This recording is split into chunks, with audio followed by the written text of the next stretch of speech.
thanks for making it to Veterans Info Tap. I'm glad you made it today. Today I wanted to talk to you about a program in which you can get an additional $1,000 and change per month while you're in the program from the VA. Now, your qualifier is going to be a low current rating with the VA, which is great. So I'm going to go ahead and dive into it. You may already know what I'm talking about, and that is VR&E. That is the Veterans Readiness and Employment Program with the VA.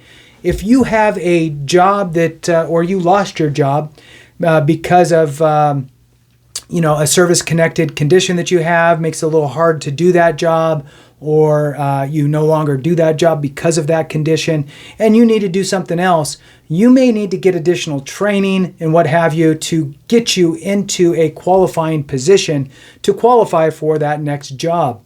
Now, that's where VR&E comes in. They don't like to advertise themselves as a education program.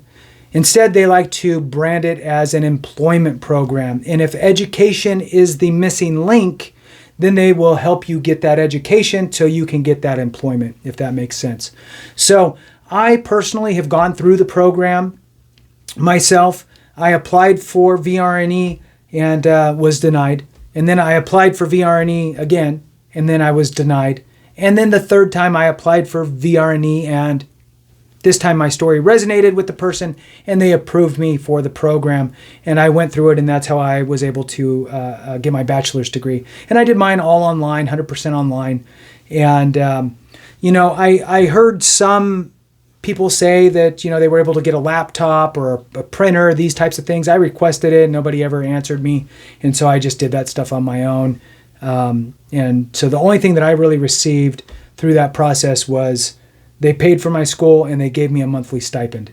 Now, I'll dive into the monthly stipend on how much that will pay out. However, it's important to note that if you have the Montgomery GI, or not the Montgomery GI Bill, the post 9/11 GI Bill, if you have the post 9/11 GI Bill of any amount, if you have 1 month remaining and you get accepted into this program, they will mirror the amount that you would receive from post 9/11 GI Bill, which is really important because depending on where you're going to school, that could be $3,000 a month, $4,000 a month. So very, very important. So you could have 1 month of post 9/11 GI Bill remaining. You could get accepted into VR&E. You could have a 2-year period to complete whatever education you need to complete. And with that 1 month remaining of post 9/11, VR&E will mirror it and pay you your post 9/11 benefit for that entire time frame that you're enrolled into the program with VR&E. So very important. Now, if you don't have any post 9/11 GI Bill remaining, or you never received it, like for me, my Montgomery GI Bill expired. And when I joined the Army National Guard, I never got enough time in the right places in order to get enough to be eligible for post 9/11. So what I'm going to do is I'm going to read through some of the qualifiers here so you're aware, and then dive into the dollar figures real quick. So it says here on the VA's website, you may receive Veteran Readiness and Employment, VR&E, formerly known as Vocational Rehabilitation and Employment, services to help with job training, education, employment accommodations, resume development, and job-seeking skills coaching. Other services may be provided to assist veterans and service members in starting their own business or independent living services for those who are severely disabled and unable to work in a traditional employment. Now, the important piece here to understand is that you don't have to be a veteran. You could be a transitioning service member and still be able to apply for this benefit. The other piece is that it provides all kinds of additional kind of wraparound services, although I didn't receive any of those things. So maybe they changed and got better. The next tab here is how to apply, and it says that eligible veterans and service members may apply for this benefit by clicking here. You click on that, and then it drops you into this field where it gives you some more information. It says here, what if I am a service member who hasn't yet received a service-connected disability rating? It'll give you information in which you can figure out how you can apply and what that process looks like. And But first, let's go to if you already have a disability rating. So if you already have a disability rating, the form is 281900. 281900.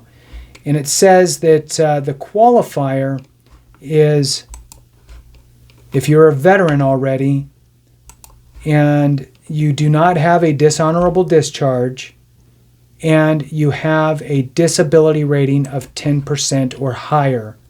Okay, that is the qualification. It needs to be 20% if you are a transitioning service member.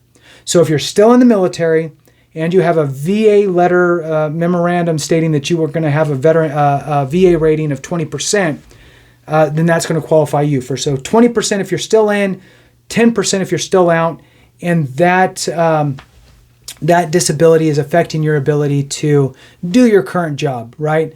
I don't know. An example would be you're a painter. You paint houses, and you have an elbow condition of 10% because you have a range of motion issue or something, and you can't paint anymore, or it's very difficult. You can't be a painter anymore. So what are you going to do? You're going to go to VR&E. They're going to say, hey, look, you can't paint anymore because of your condition. Let's transition you to this. And there's a bunch of different things that they'll do. You will do some online kind of self-eval and like little tests and so forth that will tell you, hey, based on your answers, you don't like to be around people and you like to be outdoors. So these would be the types of jobs that would be good for you. Or, hey, you love people and you don't like to get, dirt under your fingernails. So you need to do this type of job, right? So it helps to kind of guide what you would like to do.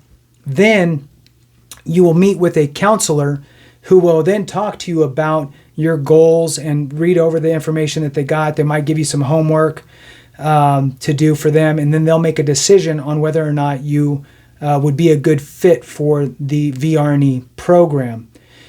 Here it says that the Veteran Readiness and Employment Program is also referred to as Chapter 31. So if you hear Chapter 31, that's what that is, and that it provides support and services to veterans and service members with service-connected disabilities. The program can help transition back to civilian life, find employment, return to your former job, or start your own business. Get education or training for a professional or vocational field that is a good fit for you, and receive independent living services if you can't return to work right away. So there's a few different things there. As far as the stipend is concerned, again, if you have post 9/11 GI Bill remaining, don't exhaust it if you're currently in school. Stop and look at this as an option because it might be a good option for you to continue your education and to continue to carry on that post 9/11 monthly benefit. Now, if you don't have any of that remaining or you never received post 9/11, then it's a different situation. If you're a full-time student and you are in an institutional type of program like a university, and you have a wife and a child, so you have two dependents or a husband and a child, you're looking at $1,057 per month while you're going. If you only have one dependent, then it's $897. If you have additional dependents, then it's an additional $77 per additional dependent. Now, it doesn't really change anywhere except for some of these weird nuancy things, like if you were to go to a farm cooperative, apprenticeship, or other on-job training, then it gets reduced at a full-time rate and it has to be full-time only. But if you were with two dependents, a spouse and a child, you're looking at $881 per month there. So $881 per month. What else should you know? Let's go back to the institutional, because this is most often what happens is you would end up going to a school. Now, let's say that you're working and you just can't do full-time for whatever reason, and you go half-time. If you have two dependents, you have $529 per month with two dependents. If you have no dependents, half-time is $363 per month. Full-time is $723 per month. Now remember, the VR&E program is also paying the school's tuition, so you do not have to account for that spend. So very important information, especially that piece with the post 9/11, being able to utilize that in this program. Where they mirror it, they don't use it, but they mirror it and will run it out the length that you are in the program. So with that, I'll go ahead and end it there. Thanks so much. I appreciate each and every one of you. Enjoy your day, and remember, if we don't take care of each other, something went wrong.